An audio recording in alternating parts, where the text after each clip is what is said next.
Foreign exchange trading is not only the largest market in the world, with a daily turnover in excess of $3 trillion, it's also the fastest growing traded market amongst private traders and speculators.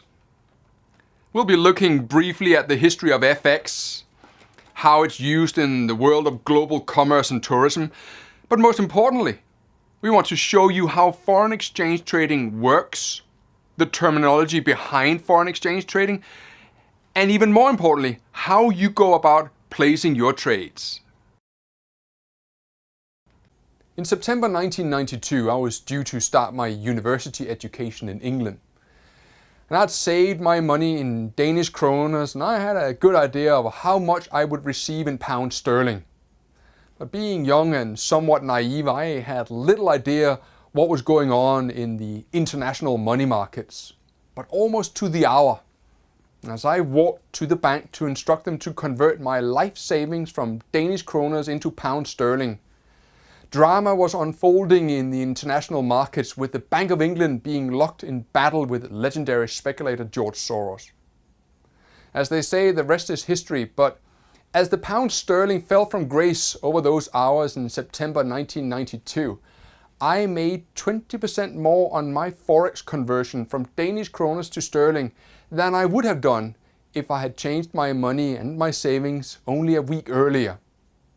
So it's absolutely true when you hear traders state that in the Forex market, timing is everything. But before we can cover the areas of entries and exits in the FX market, we need to discover and cover the essentials of foreign exchange trading. The global foreign exchange market is the largest market in the world, with daily volumes in excess of $3 trillion. This turnover is the result of numerous trades made between currency pairs. Currency trading involves the exchange of the value of money in one country against the value of money in another country. For example, should I decide to buy euros, then I can do so by paying in pound sterling.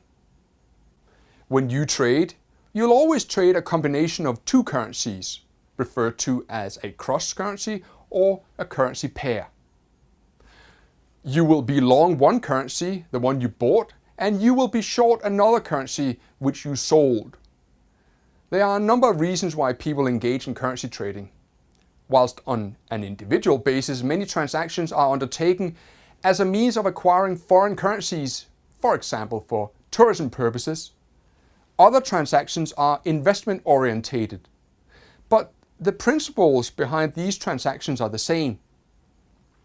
When you go on holiday, we need to pay for our goods and services, so we need to exchange our own money for the local currency. Similarly, companies who deal with international business partners, they operate using the same principle, but of course on a much larger scale.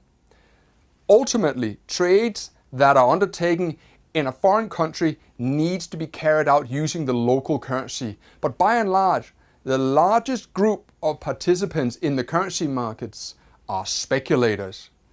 Currency trading produces the opportunity to realize a profit. Rising and falling rates of exchange present opportunities for speculators to trade on the market direction of different currency pairs. This means an investor is speculating on the prospect of one of the currencies fluctuating in value against the other currency. The terms trade currency and price currency are used to refer to each currency within a cross. Using euro-dollar as an example, the euro is the trade or base currency, and the US dollar is the price or variable currency. The trade currency is often the one with the highest value. Here's an example of a chart depicting the exchange rate between GBP and USD. GBP is the base currency and the USD is the variable currency. As the USD or US dollar strengthens, the exchange rate will fall.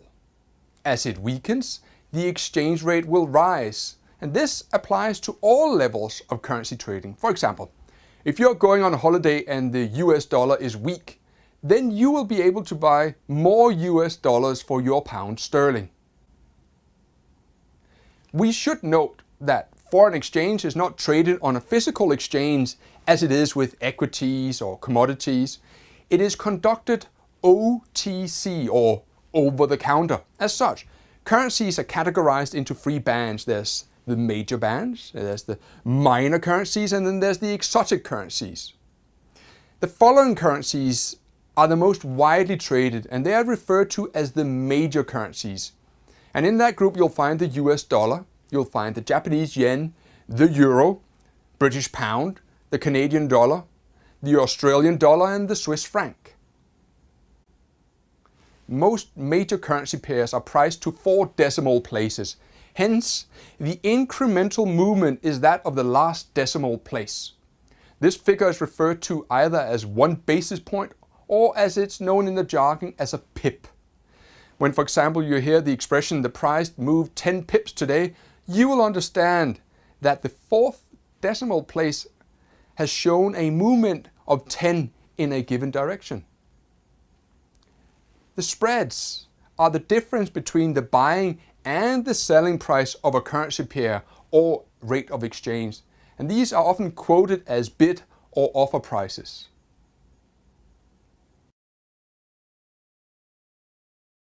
Forex trading with us enables traders to employ trading on margin. Trading on margin allows investors to buy and sell assets of greater value than the capital in their accounts. So, for example, if your leverage is 100 to 1, it means that if you have $1,000 at your disposal on your trading account, you can control $100,000 worth of assets. You now know the basics of foreign exchange trading.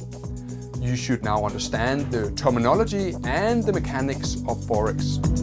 And this concludes our introduction to Forex trading.